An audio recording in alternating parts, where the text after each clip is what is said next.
There was once a man and a woman who had long in vain wished for a child. These people had a little window at the back of their house from which a splendid garden could be seen, which was full of the most beautiful herbs and flowers. It was, however, surrounded by an extremely high wall, and no one ever dared to venture into the garden because it belonged to an enchantress named Dame Gothel, who had great power and was dreaded by all. One day the woman was standing by this window and looking down into the garden when she saw a bed that was planted with the most beautiful rampion, Rapunzel. It looked so fresh and green that she began to long for it and had the greatest desire to eat some. This desire increased every day, and as she knew that she would not get any of it, she quietly pined away, looking pale and miserable. Then her husband became alarmed and asked, "What ails you, my dear wife?" "Ah," she replied, "if I can't get some of the rampion, which is in the garden behind our house, then I shall die." The man who loved her thought, "Sooner let your wife die than bring her some rampion yourself. Let it cost what it will." In the twilight of the evening, he clambered down over the wall and into the garden of the enchantress, and hastily clutched a handful of rampion and took it to his wife. She at once made a salad out of it and ate it with much delight. She, however, liked it so much, so very much, that the next day she longed for 3 times as much as before. If the husband was to have any rest at all, he would have to once more descend into the garden in the gloom of the evening. He let himself down once again, but when he clambered down the wall, this time he was terribly afraid, for he saw the enchantress standing before him. "How can you dare," she said with an angry look, "to descend into my garden and steal my rampion like a thief? You shall suffer for it." The man panicked and quickly replied, "Let mercy take place of justice. I only made up my mind to do it out of necessity. My wife saw your rampion from the window and felt such a longing that she would have died if she had not got some to eat." The enchantress allowed her anger to be softened and said to him, "If the case be as you say, I will allow you to take away as much rampion as you desire. I only make one condition. You must give me the child which your wife will bring into the world. It shall be treated well, and I shall care for it like a mother." The man in his terror consented to everything, and when the woman gave birth, the enchantress appeared at once and gave the child the name Rapunzel and took it away with her. Rapunzel grew into the most beautiful child beneath the sun, and when she was 12 years old, the enchantress shut her into a tower, which lay in a forest and had neither stairs nor door, but at the top was a little window. When the enchantress wanted to go into the tower, she placed herself beneath the window and cried, "Rapunzel, Rapunzel, let down your hair to me." Rapunzel had magnificent long hair, fine as spun gold, and when she heard the voice of the enchantress, she unfastened her braids, wound them around one of the hooks of the window above, and let her hair fall 20 ells down, and the enchantress would climb up upon it.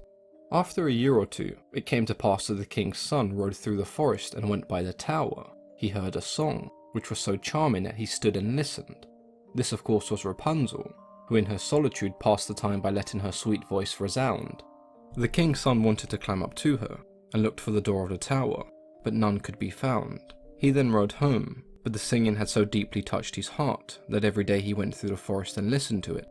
Once when he was standing behind a tree, he saw an old woman come to the tower and cry, "Rapunzel, Rapunzel, let down your hair."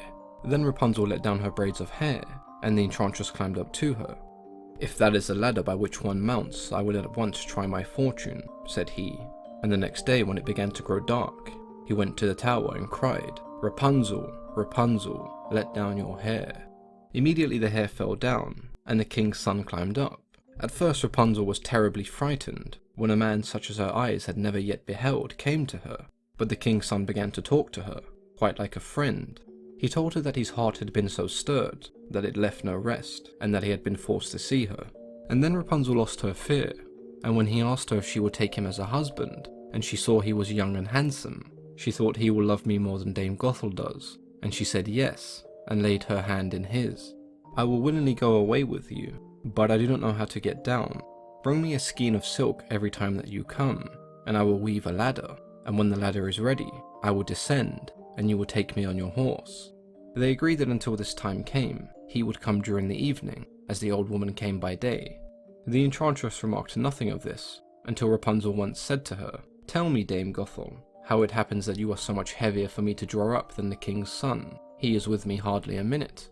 "You wicked child," cried the enchantress. "I thought I had separated you from all of the world, and yet you have deceived me."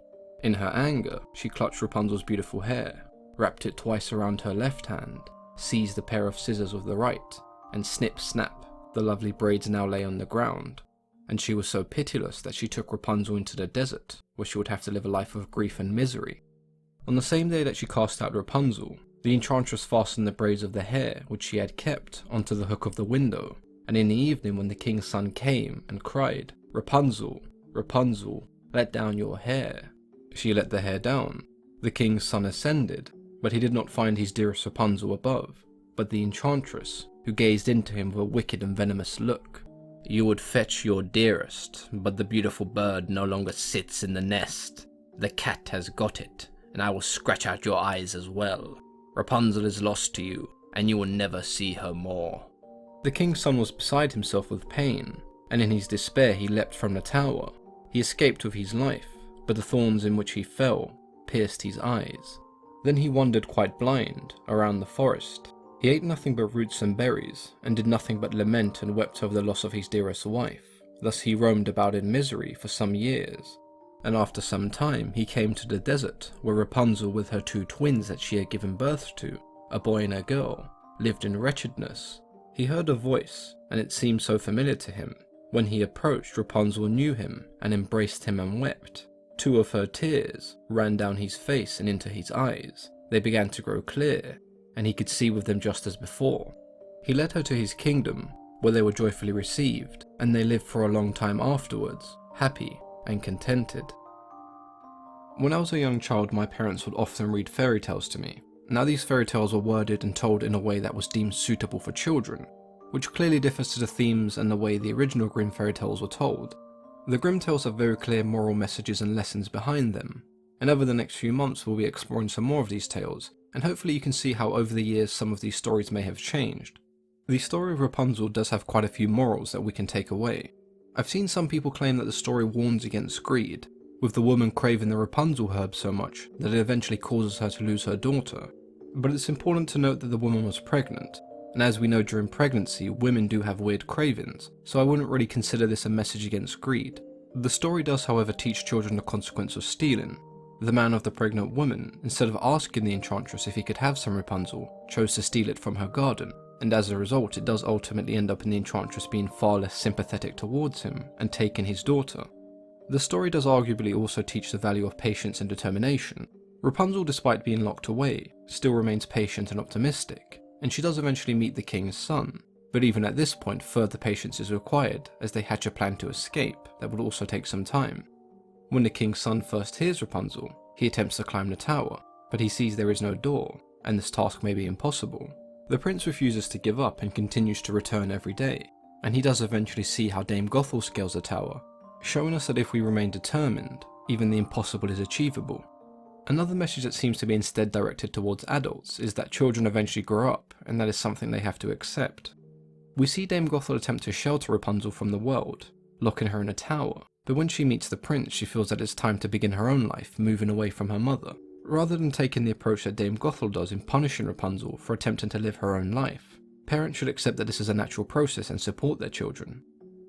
For those of you who have previously already read or had the story of Rapunzel read to you, did you ever pick up on some of these morals and lessons? Or were the versions of the story you encountered much different? Let me know in the comments below. As always, I've been your host, Mythology and Fiction Explained.